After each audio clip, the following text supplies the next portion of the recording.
This is Bill. Bill is a young pilot in the galaxy of EVE Online's New Eden. Bill wants to build a Cynabal and join the Angel Cartel, but there are a few obstacles in Bill's path.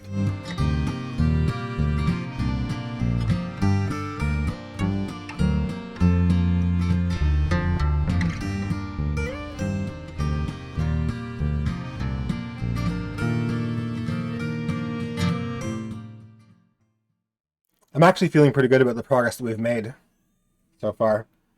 Could have been much more tedious than this, which, I mean, might be hard to believe, but I'm certain it could have gone much worse.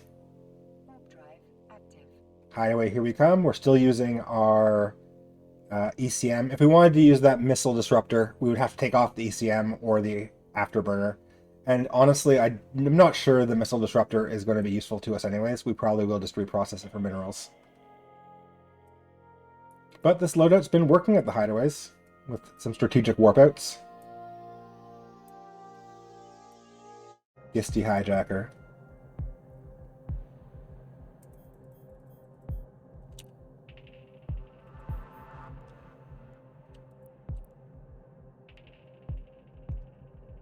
The other nice thing about getting into a Forget When We Do is that there's so much more nimble and fast to warp than the Reaper is. The Corvettes really just are, like, the worst in every way.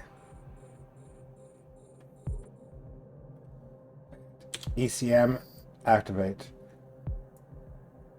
Someone in the comments is going to tell me something like ECM doesn't work on high-sec rats or something. I'm going to assume it does, because I don't know otherwise. And it's all we've got, so we might as well use it, right?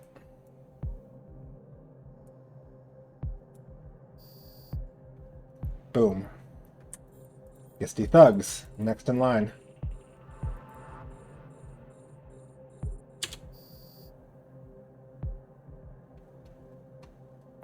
It's funny, we haven't improved our guns in any way since the beginning, since we first did that skill injecting. But it feels like we're getting stronger. Feels like our experience is paying off. Like we're hardened hideaway experts now. I say on the second wave of enemies before the real tough guys come. Before those guys, the Dramiel ship models, the Gisty Raiders come to remind us that we're not all that.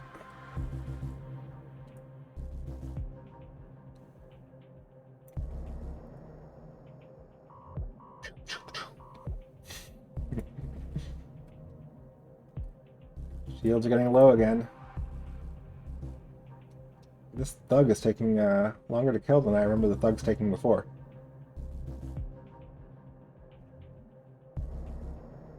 This thug seems to have a shield booster too. Why won't he drop it? Drop the shield booster for me.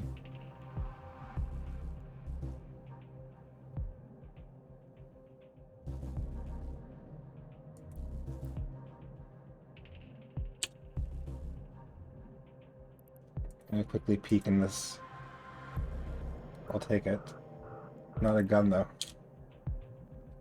Make sure we've got our ECM module on the Gisty Thug as well.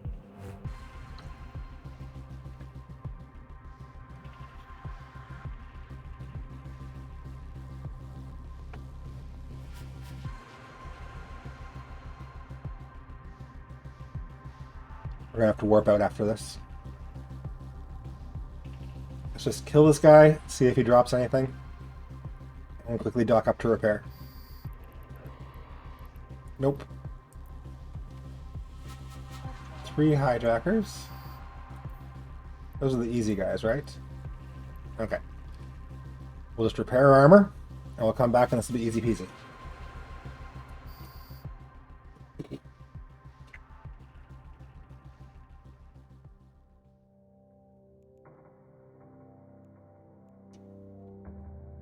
I don't know how often we're going to get distracted by hideaways along the way.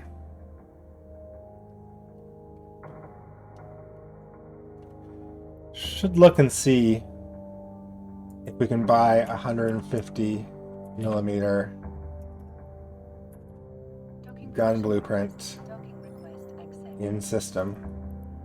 60,000. Oh, that's tempting. Level up our guns before ammo. Same place. Closest one is the same place. Okay. So we'll see what we get before we get there. We might buy a gun blueprint and a shield blueprint at the same time. I don't know if that's crazy, though. I feel like we're more likely to find guns randomly than shields. On the other hand, we could find an armor repairer and decide to go armor rather than shield, in which case this shield extender would not be useful to us. But regardless, the blueprints are cheap.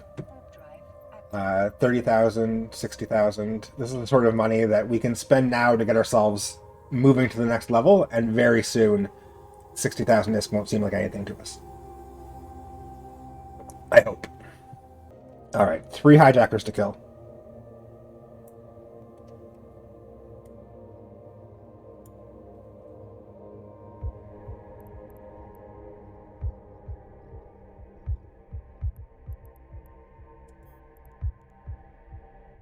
For real, we're going to go pick up our stuff and get moving.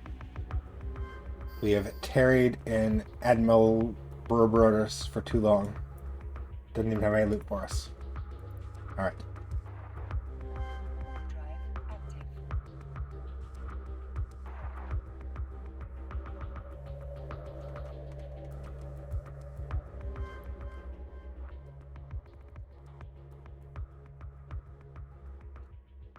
So we have 7 jumps. 7 jumps to get our shield extender blueprint. I'd really like, in this play session, to start the build process on that Rifter. It's 2.8 million ISK. We are 4% of the way there. Although we're going to spend about half of what we have on that shield extender blueprint. It might be more than one play session to get the Rifter building. Maybe this play session I just want to get the shield extender. We'll see. We'll see how much endurance I have. How much endurance I suspect you guys of having.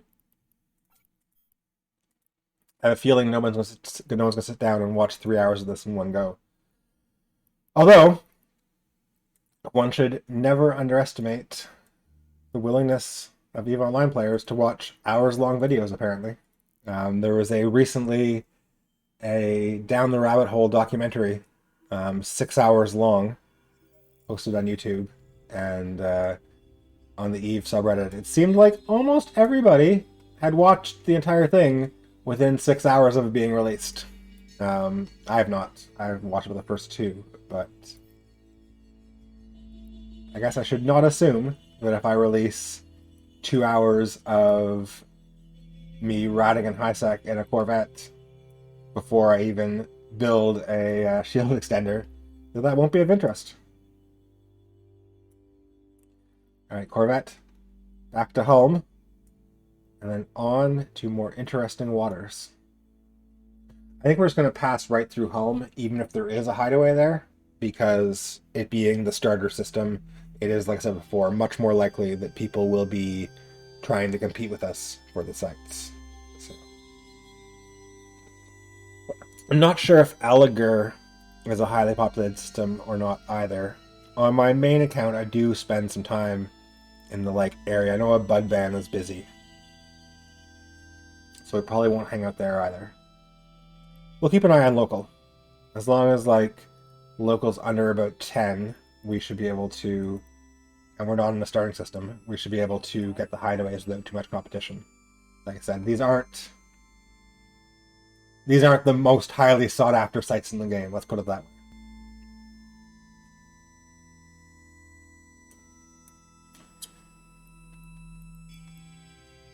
Nobody I know here.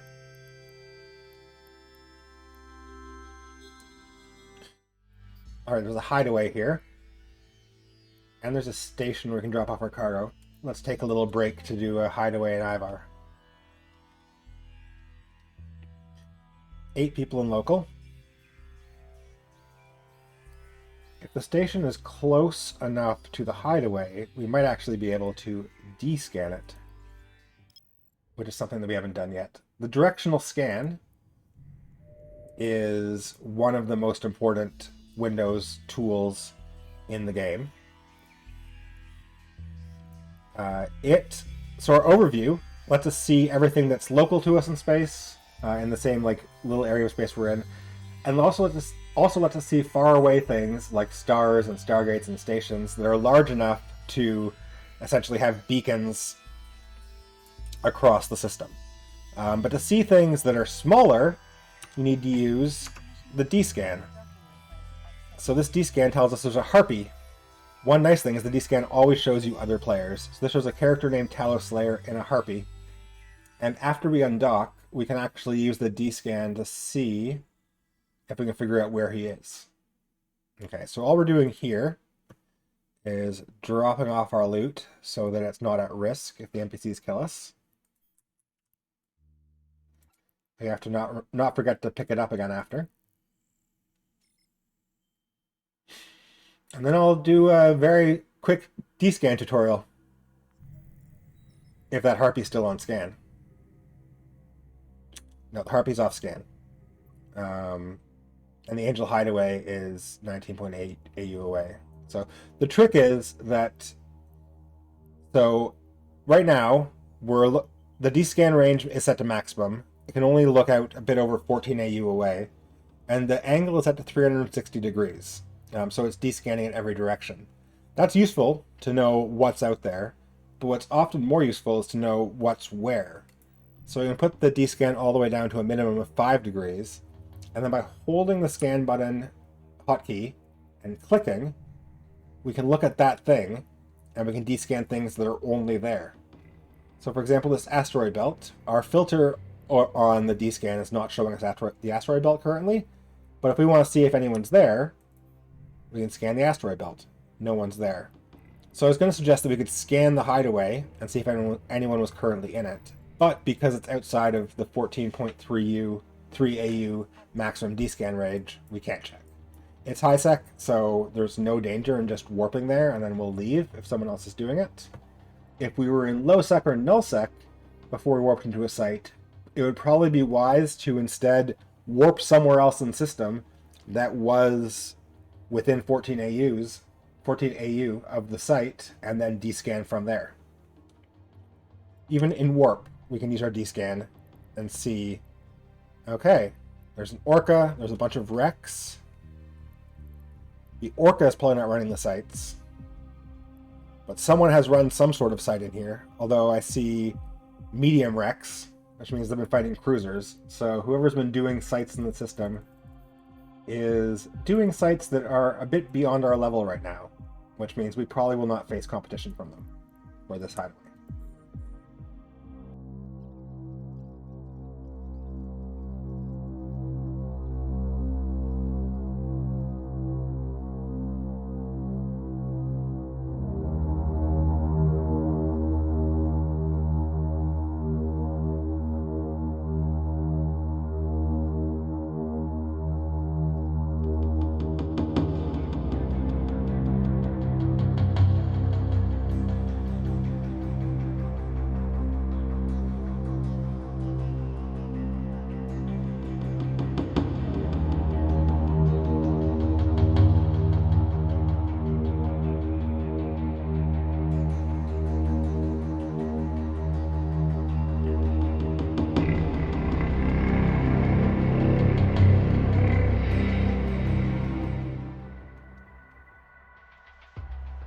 Feel the wrath of 9.1 DPS.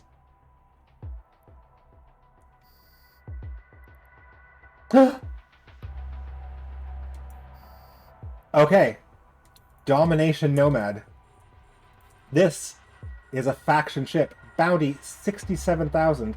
Fights like this have a small chance of spawning them, and they can drop incredible loot. Although they also tend to do a fair bit of damage, so we're going to have to see if we even can kill this guy. It'll be so sad if we've spawned a Domination Nomad, if we've spawned a faction rat, and we just can't kill him. We're slowly getting in range. He's trying to hold us at range.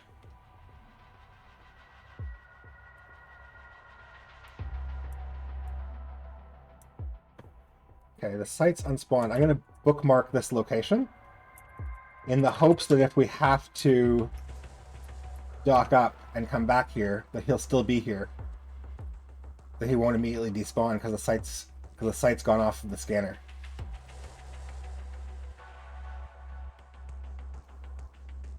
Come on.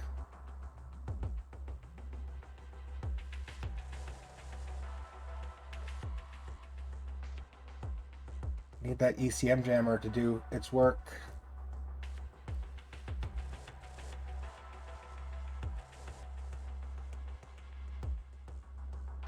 He's missing us. We're getting in close.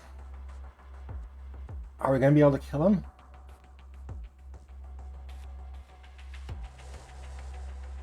I really don't want to warp out for fear that the site's going to despawn and he's going to leave.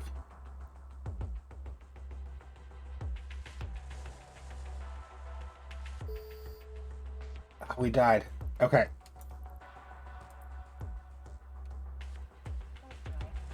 We're rushing to the station. We're hopping in another ship. We're coming straight back. That Domination Nomad has the potential to change everything for us. Oh, how I wish we had a shield extender. If we had a shield extender, that fight would have gone our way.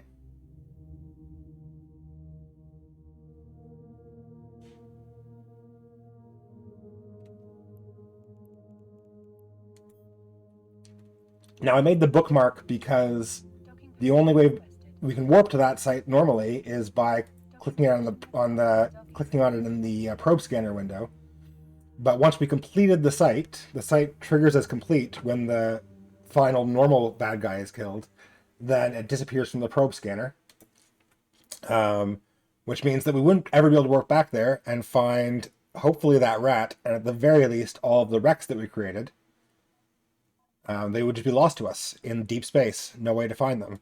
But because I dropped a bookmark at that spot, I can warp straight back to where I left the bookmark. And we're going to do that immediately. I lost my ECM jammer. It might be in my wreck when I get back there. There's about a 50% chance that any module on your ship gets destroyed when you die. But honestly, I was willing to risk the ECM jammer to try and kill that NPC. Oh, oh my goodness. I really hope he's still there. If he's despawned, it's going to be heartbreaking.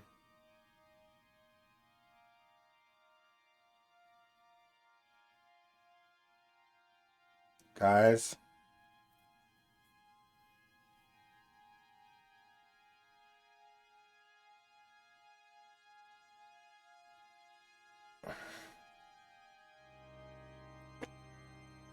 He's gone.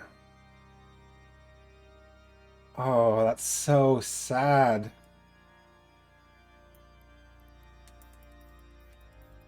Okay, well, we'll go to our wreck first. We've lost our ECM module. Oh, I'm gonna be thinking about that for the rest of the run. What a difference killing that domination rat might have made for us. Let's hope there's something of value in one of these wrecks that can make up for it. Metal scraps is not going to raise my spirits.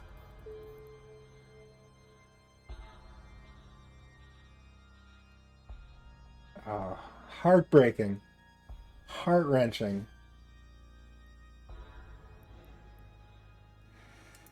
Carbonized lead. I'm not going to say no.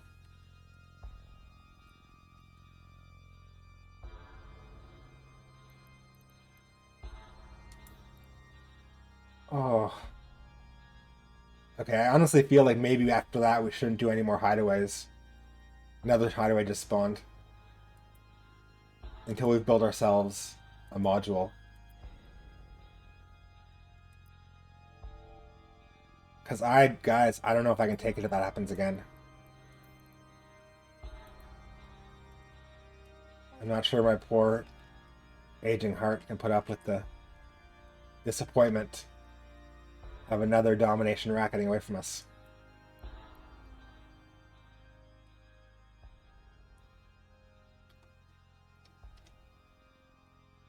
Alright, I'm going to pick up all of our loot. And I'm going to fly straight to Aliker. And we're going to put a small shield extender on order.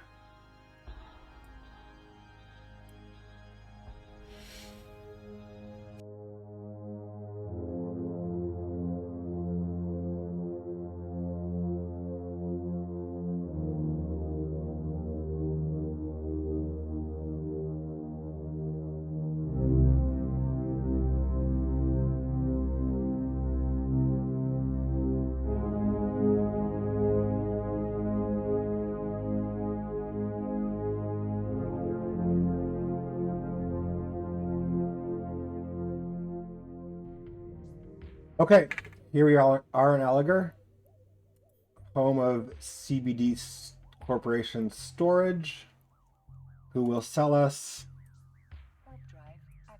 the blueprint for a small shield extender. We're going to dock up. We're going to reprocess some of our less useful loot. And we're going to see if we can't build one of those straight away. Maybe two. In fact, honestly, I am not sure if maybe just having two and no afterburner would be the right move for us right now. Regardless, we're going to get some modules. We're going to look and see what else is for sale. We're going to increase the capability of our ship a little bit, and then we're going to go back to some hideaways. We're going to find another domination frigate NPC, and we're going to show him who's boss. That's the plan. That's the plan. Alright, market. Blueprints. Let's see what's available in the station. Small shield extender. Shield recharger. Kind of pricey. Shield booster. I think the shield extender would be better for us. Turrets. Light missile launcher. Oh. That's tempting. We have 100 Mjolnir light missiles. How much damage do they do?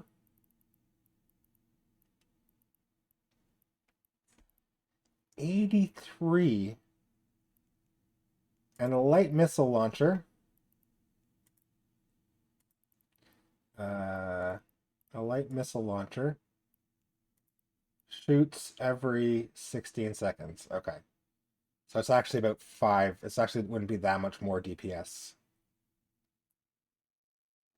Wouldn't be that much more DPS than what we're currently producing. Do we have the skills for it? It'll take us 34 minutes to learn Light Missiles 1. Okay, no, I think we should go with our first instinct, which is a small shield extender. We're going to buy this, our first blueprint. Small shield extender 1. Bought. Now,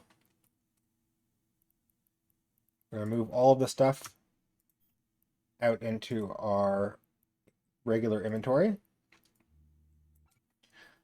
And we're going to look at building ourselves a small shield extender.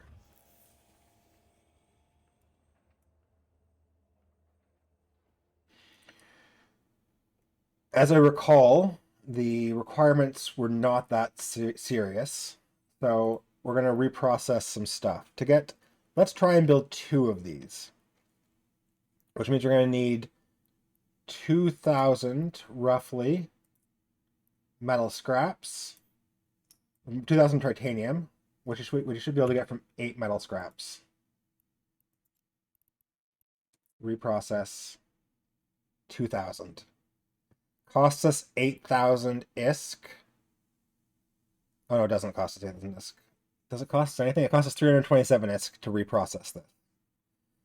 We have 100,000. Okay, we're going to reprocess the titanium. Now we need to look and see facility. Oh, can we not build here? Okay, how bulky is this titanium? Maybe we need to move somewhere with a factory before we do any more reprocessing.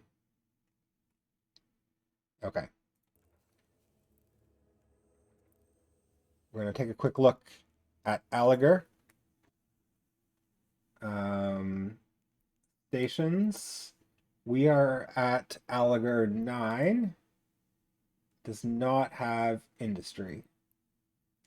CBD will have the same. Maybe we should go to the Republic Security Assembly Plant. They have industry, and they might have some different blueprints.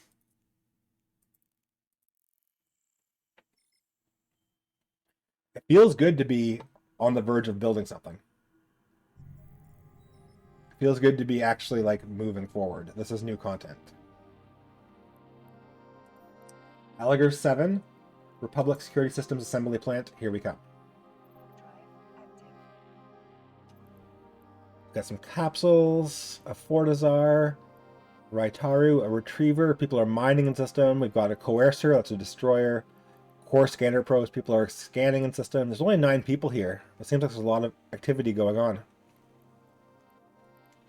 People have been fighting rogue drones and angels. There's a bunch of NPC miners. Very interesting. I was thinking that early on we might need to actually do some mining with our civilian mining lasers in order to get the materials, the final materials we needed to build our rifter or our slasher. But again, that warp disrupt generator has ended up making all of that completely irrelevant to us. We might have to right now, I suppose, because we don't want to reprocess that warp disruptor yet. We want to hold on to it until we're ready to actually build our frigate. So we're gonna have to look and see what else we can reprocess here if we can get the materials that we need for our shield booster, or we might actually still have to do a little bit of mining right now. So again, look at the blueprint installed here. We have the titanium we need. We need 128 pyrite, 58 mexilon, and 8 noxium. So let's look at reprocessing this. Okay, that'll get us all the mexilon we need. It'll give us a portion of the pyrite we need. And will give us no megasite. We don't need megasite. So it'll give us no noxium. Keep that in mind. Let's look at reprocessing this. That would probably get us across the line with the pyrite. Are we going to not have anything that can reprocess into noxium? More mexilon. I don't really want to be reprocessing our ammo because I'm hoping that we're going to need it when we get a gun. Okay, let's take a quick another look at this. That gives us the noxium we need, but the output minerals would take 650 cubic meters of volume. So we don't want to reprocess it here just yet, I don't think. I think what we want to do is we want to figure out where it is that we're likely going to want to build our frigate. And I've got a thought about that. How do I open the map? So right now, we are in Alikir, which means that we're close to several low-sec areas. Bosboger, Amamake, Vard, but these are all very high traffic low-sec areas, very high traffic faction warfare areas, lots of PvP activity. And also not any closer to Angel space. So the Angels live over here in Curse. We are here. I think we might want to come over in this sort of general direction. Nimabal, or maybe even to Tionasud, which is 0.6 security status and is next to a bunch of low-sec next to Curse and Great Wildlands, which is where we want to go. I think Tionasud, which if I remember properly, has, how do I use this interface? A bunch of stations in it. Yeah. Imperial Armaments sounds good. Public Fleet Assembly Plant sounds good. Industry. Reprocessing. Let's set our destination here. Let's take all of our stuff over to Tionasud, and we'll make that our temporary base. 0.6 system. What's this here? 0.5. What's this? 0.6. Little cluster of high-sec systems here, where we can get the rest of what we need to build a frigate. Then once we build a frigate, we can jump in to these sort of low traffic, low sec systems. Let's make sure they're low traffic. Where's the map information here? Color by. Let's color by ships destroyed in the last 24 hours. Okay, so Tionasud is a hotspot. But it's a high-sec hotspot. I don't think we're going to be doing anything that puts us at risk of being ganked. But maybe we want to go to Gelfeven. One ship destroyed in the last 24 hours in Gelfeven. Lots of stations. Lots of stations. All right, let's go to the Republic Fleet Assembly Plant in Gelfeven. And then these low-sec systems, 5 in the last 24 hours. That's honestly, some of these 0, that's not that bad for low-sec, I don't think. Let's look at where we are right now. So like these low-sec systems here, oh, only 3. But again, this is faction warfare. It's just too... What the heck is going on over here? Hormonin, 204 ships in the last 24 hours. Yeah, I think that over here in Molden Heath is going to be a nice quiet space for us to get our act together. All right, that was a lot of chit-chat. But we're going to put everything in our ship. We're going to fly to Gelfeven. And then we're going to reprocess everything and accept that Gelfeven is going to be our manufacturing center for building our Rifter. And we'll set out from there to collect the rest of what we need.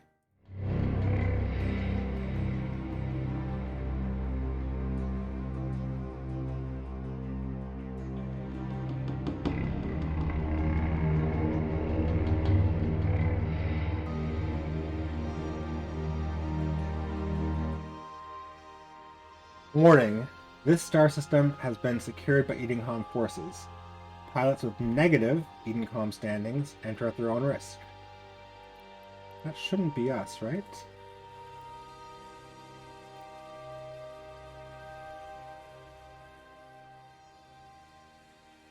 That shouldn't be us, right? Surely Edencom is not going to blow us up in a 0.9 security star system.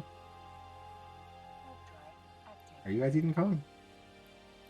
It's Concord. I hope nothing bad happens here. I really probably should look up Edencom and Triglavian high sec mechanics. I spend so little time in high security space. My main character is at like -10 security rating, so he can't even come into high security space without being shot at by literally all of the NPC police. But that means that I'm not really up to date on what is and isn't dangerous in high sec. And I know with the Havoc expansion coming tomorrow that things are going to get even weirder in high security space. Now all of these guys are blue, and they're not showing up in my overview, which means that they're at least friendly. If there were hostile Edencom ships there, they would have shown up as being red to me. Okay, we're in Ging, 0.8 space, Dread Assault Homefront. We're heading to Onga, and then Magico, and then Tionasud in the Molten Heath region.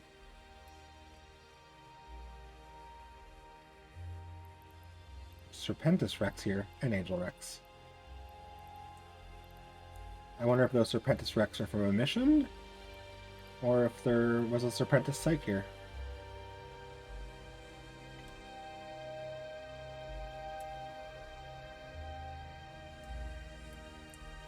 Player in a Rupture.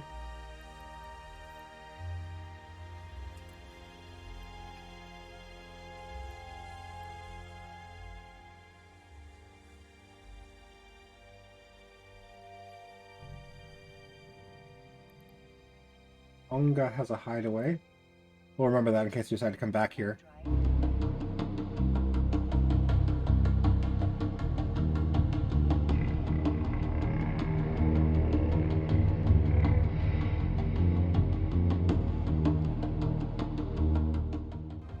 Tionasud is an Edencom system.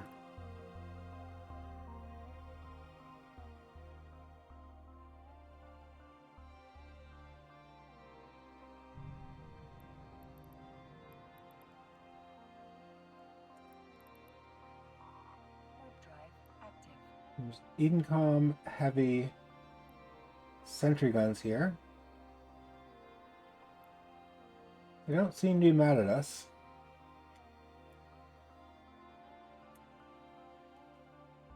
Let's just keep it that way, right?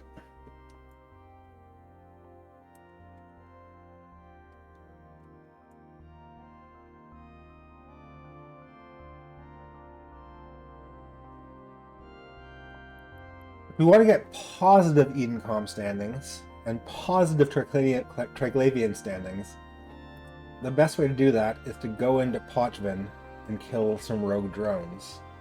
Not quite sure what our best route into Pochvin is under the terms of our challenge. We're not accepting the filaments from the daily login rewards because we're not taking any daily login rewards. Although I'm not sure that the daily login rewards give Pochvin filaments anyways. If we get scan probes, we can find a wormhole into Pochvin. But that will require us buying the blueprints for scan probes and for a scan probe launcher. That's not something we're doing right now. It might turn out that exploration is worthwhile for us. Galfiven, also Edencom. Really have to hope that I am not mistaken about how Edencom works. I'll be quite upset if these Edencom heavy gunstars start shooting us. I have a feeling they do a lot of damage.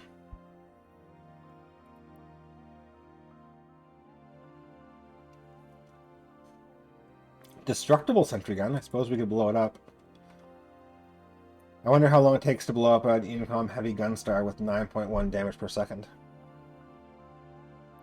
There's a wolf, a Mackinaw, a vagabond in system, an abyssal trace. Someone is running abyssal instanced PvE. There's a hideaway here. Let's hope none of these 13 people are looking to do hideaways. I'm really leery of that gunstar. This sentry gun is friendly. That sentry gun is neutral. Which makes me feel like I could easily do something to piss it off. But the time has come. Okay, we're going to reprocess all the things that we're definitely not going to use, which is this, and this, and most importantly, this. We're going to keep the ammo, keep the missiles. The civilian Gatling and miners don't reprocess into anything, which makes sense since you can generate an infinite number of them.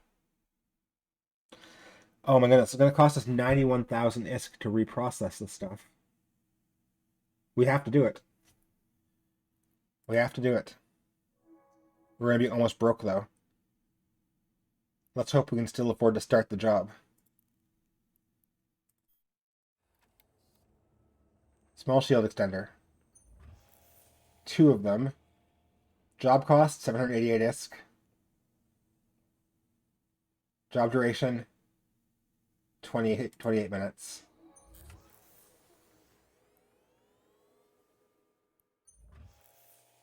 All right. Now we wait.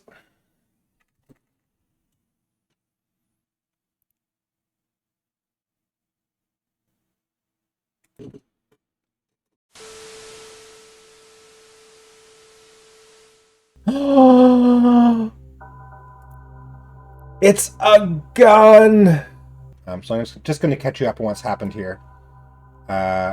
We flew around, we fought some belt rats, and we found a 200mm light gallium machine gun, which is incredible. So we have equipped that, we filled it up with some of the ammo we looted before, we've got our 2 small shield extenders equipped, and we also recently just looted a micro warp drive, which we have not equipped yet because these 2 small shield extenders seem to be actually doing quite a good job for us, and we'd have to give up a mid slot in order to fit the micro warp drive. So we've flown a couple of jumps from our temporary home base in Gelfeven, and I had just started doing this Angel Hideaway when I noticed that the screen was not recording. The other thing of note is that back in Gelfeven, we did loot a warp disruptor, a shield hardener, useful mid-slot modules we're not going to use right now, and another enduring warp disruption field generator, which is going to be reprocessable to basically another Rifter's worth of materials. So things are looking up. The most dramatic thing that we missed in that recording was looting this gun, which has taken our DPS from 4.5 from a gallant for a civilian gun to 17.3 from that one gallium machine gun. So our overall DPS has more than doubled. We are burning through ammo now, however, so we may need to pretty soon consider the possibility of buying an ammo blueprint if we don't start collecting ammo from some of these guys that we're killing. But we're killing them much, much faster.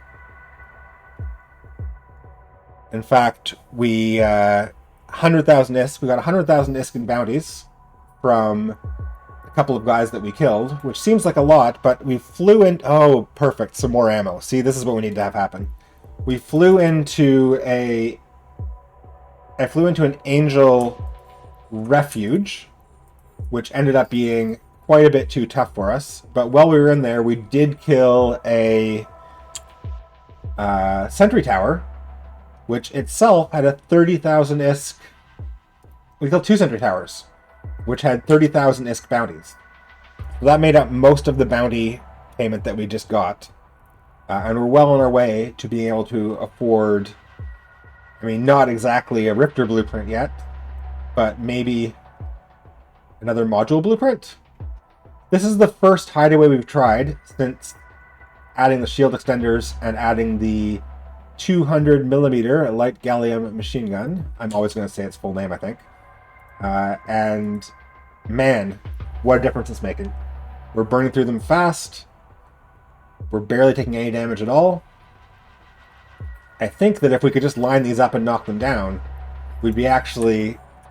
There we go, another 57,000 in bounty. We'll actually get to our 2.8 million goal faster than you might think.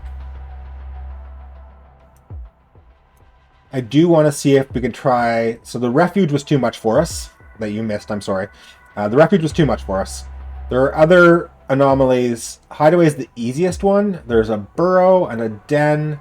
I don't exactly remember what the sort of hierarchy is in terms of danger, but I think we should poke our heads in at least and see if we can't complete one of those at some point along the way. Yeah, so this Gisty Raider. Before we were in the Hideaway, we were fighting 2 of these guys, and they were... The 2 of them were just, like, overwhelming us. And now this guy is, like, not even barely scratching our shields. We could probably fight 4 of them simultaneously with these shield extenders and this gallium machine gun. The problem is they're so fast. Our gallium machine gun keeps getting out-tracked. I looked at the price, again, when the recording was off. I looked at the price of a gyro stabilizer blueprint, and it's expensive. It's a low slot module. This is why I was looking at it, because right now we've got our high slots filled, we've got our mid slots filled, we've got these 2 low slots on our Reaper that are doing nothing for us right now. And I'd love to put something down there, like a gyro stabilizer or a damage control. But damage control blueprints... Well, I was in... Damage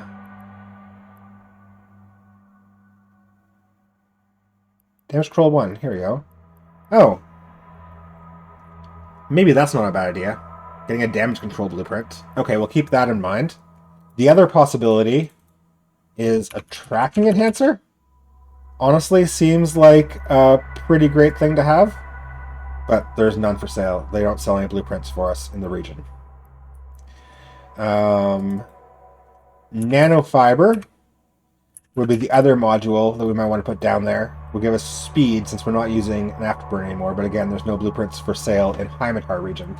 We can check all those things out when we pop back over into... Another gun!